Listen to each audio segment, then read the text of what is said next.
Well, hello, welcome back. Thank you so much for being here. Today, I'm going to be creating a Valentine's Day makeup look using absolutely nothing new. So let me zoom you in and we can get started. All right, so the hair is pinned back and I did just prep my skin with the Rough Intense Hydration Cream, and I also prepped my eyes with my Milani eyeshadow base. I haven't used this in so long, but I just finished up my Alter Ego eyeshadow base. And even though I have a backup that they sent to me, I kind of want to use this up because I've had it open for so long. So I'm just working on using this, and this is so well loved and used. I love this cream. This is just the most hydrating thing. So I did want to do a really romantic, pinky, Valentine's Day-esque look today. And I also wanted to use nothing new because I kind of want to work this sort of series into my channel. So I think we're going to start with the base because my skin has just been really acting up lately and I want to get something on it. So I am just going to use my favorite NARS Light Reflecting Foundation. I love this so much. This is just my absolute #1 foundation. No matter what, nothing ever changes with this one. The only thing I don't like is the pump. It's a really defective pump. And just grabbing that on my sponge, I do love this foundation best with a sponge. I just think it looks so good, and it always leaves my skin looking so good, but it never looks like I have too much makeup on. I did see they came out with a shade extension of this foundation. I do want to see if there is a shade. I'm pretty sure there's a shade slightly lighter than Mont Blanc, because I think that might be a better shade match for me. I think Mont Blanc is a great shade match, but then sometimes I compare it to some other shades I have, and then I get in my head a little bit thinking that maybe it's a little bit too dark. So I think if there is one shade lighter than Mont Blanc, I kind of want to try it out, especially if it's supposed to be more neutral or more cool toned. I think this one is supposed to have a bit more of a cooler undertone, but I love this foundation so much. Absolutely nothing beats this, and every time I think I'm trying a new foundation that might actually beat this one, it doesn't. This just stays my absolute favorite. Like, look how nice my skin looks just from this foundation. It's not too heavy. It just gives me a nice medium coverage. But my skin looks plumped and hydrated, and I just look like I'm having a really good skin day. I just love this foundation. So I mentioned that I would love to start a series like this here on my channel. I know I'm planning to do a Shop My Stash series this year as well. I feel like a lot of you guys wanted to see that. But I also kind of want to start doing a video once a month using a full face of nothing new. And a Valentine's tutorial was just the perfect time for that, because I do love Valentine's Day makeup and Valentine's Day looks in general. I am a pinky girl to my core. I just absolutely love how my skin looks when I use this foundation. Okay, for concealer, I am naturally inclined to my Natasha Denona, but I know I use that one every single time I do my makeup. So I'm just going to grab the MAC Studio Radiance 24-Hour Luminous Lift Concealer. I have mine in NW10. I did actually somehow get my hands on this one before it was released back in the summer, and I really do like this concealer. This one is very lightweight. It's never going to feel too heavy, and it's definitely more hydrating than the Natasha Denona. It's definitely not going to give you as much coverage, but it's such a good formula, and this is one of the most crease resistant concealers that I have. So I really do love this one. I'm also going through a weird thing lately. If my eyes look really watery, I feel like I've been struggling with allergies for months at this point, and I don't really know why, because we're in the middle of winter. There's no pollen in the air, but I'm not sick. So I don't really know what's going on there, but if you notice my eyes are very watery, that is why. For powder, I have been using my Kosas Cloud Set a lot. This is in the shade Airy, so this is from their original. This isn't one of their newer shades. The only thing I don't like about this is how this just completely falls out. That's why I'm kind of trying to use this one up. This NARS foundation does leave a soft radiance to the skin. It's not intensely glowy, but it definitely does leave a soft radiance. And I do like to preserve some of that because it does end up looking super skin-like, but it's not going to give you that glass skin effect, which I have come to not enjoy very much. But so far with this combo, I am really liking how my base makeup is looking. I am going to quickly jump to brows because I feel like they're looking a little funny. So for brows, I'm just using my two most commonly reached for products these days, the NYX Brow Tint Pen in Auburn and the Rare Beauty Brow Gel. So the Rare Beauty is almost empty. I think my NYX pen might almost be empty as well. I'm going through one of those phases where all of the products that I use very frequently are all getting emptied at the same time, which is very satisfying. Alright, so the brows are done. I did pop off camera really quickly just to take some allergy medicine, and I think I'm going to pivot to the eyes. I feel like I just really want to.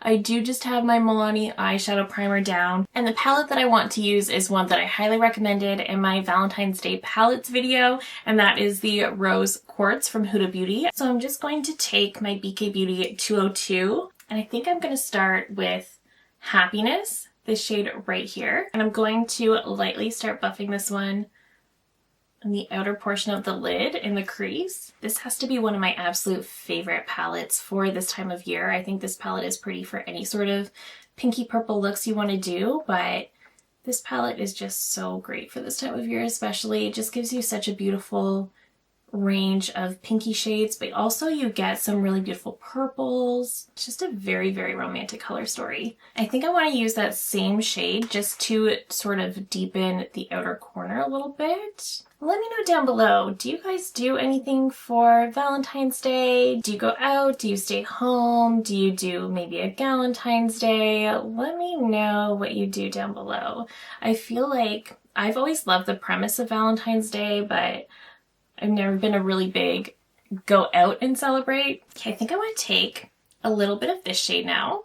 I'm just using that to sort of neutralize that pink a little bit. I do want a pink outer corner, but I don't want it to be too intensely pink. All right, so now that we have that done, I'm going to go into this really soft baby pink right here. And I'm going to tap off the excess, and I am going to put this one all over the lid.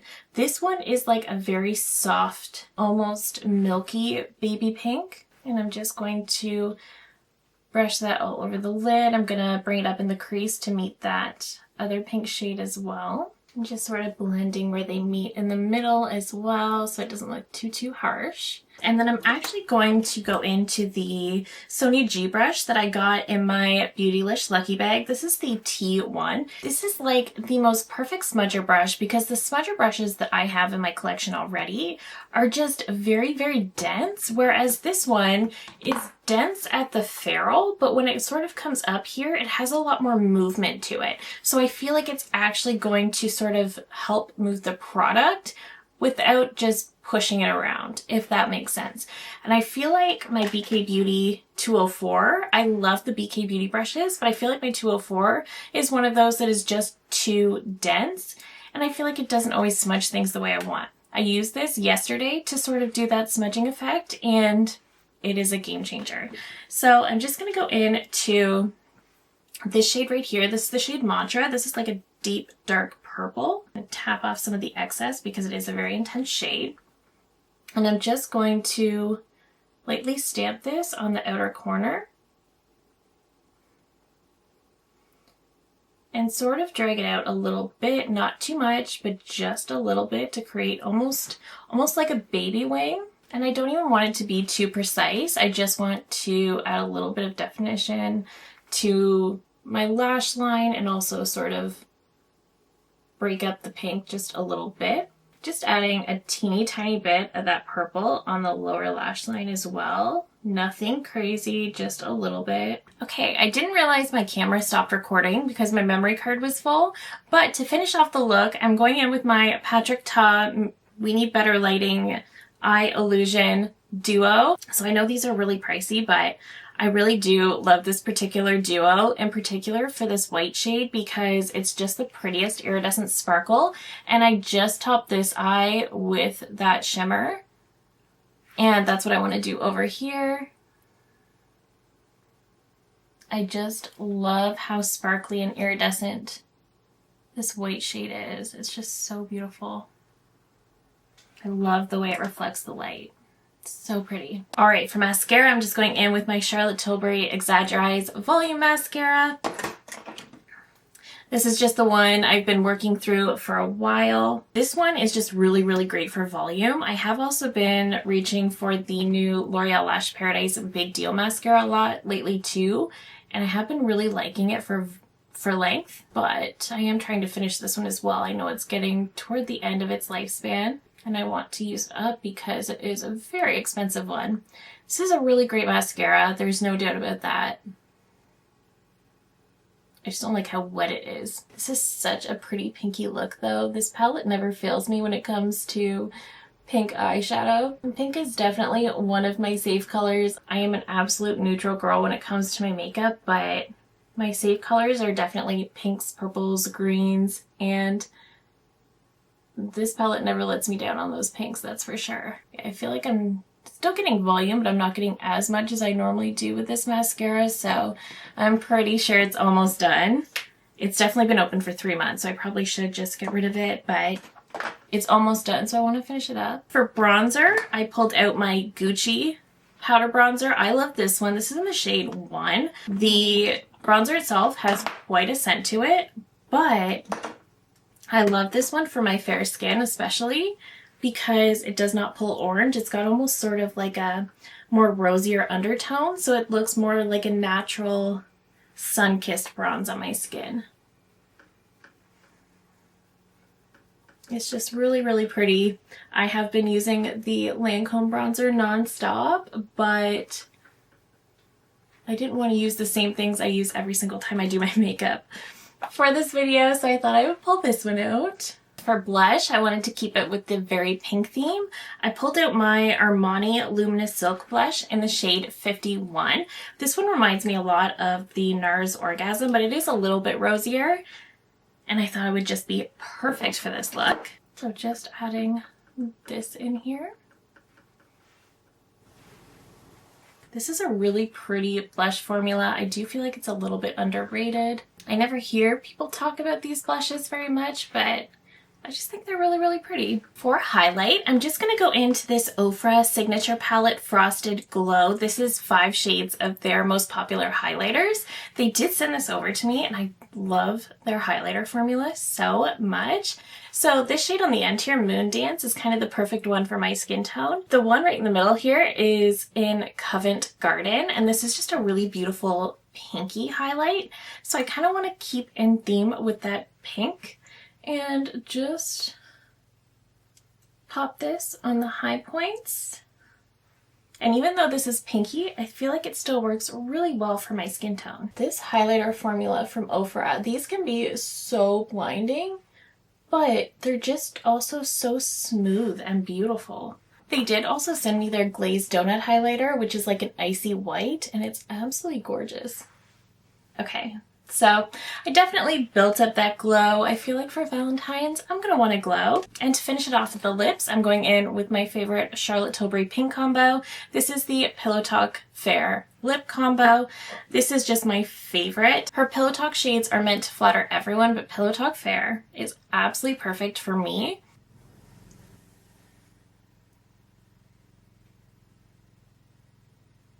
Her liners are so creamy. I just don't always know if they're the most long-wearing formula. So pretty. It's my favorite pinky lip combo. All right, let me take the hair down and zoom you out. All right, so here is the finished final look all put together, and I love a good monotone makeup look in general. I love a good pinky look. I'm just really happy with it, and I think it's even more fun that I was able to do it with products that I just have in my collection. The newest thing was definitely the Patrick Ta Duo, but I have been loving using that white shadow for exactly what I did today, because it doesn't really have a base to it. It just adds the most iridescent, sparkly topper effect. It's just beautiful. So this is my finished Valentine's Day makeup tutorial using absolutely nothing new. Some products I've had for years, some I've only had for a few months, but nothing is super new. So let me know all of your thoughts down below. Are you going to try to recreate this look?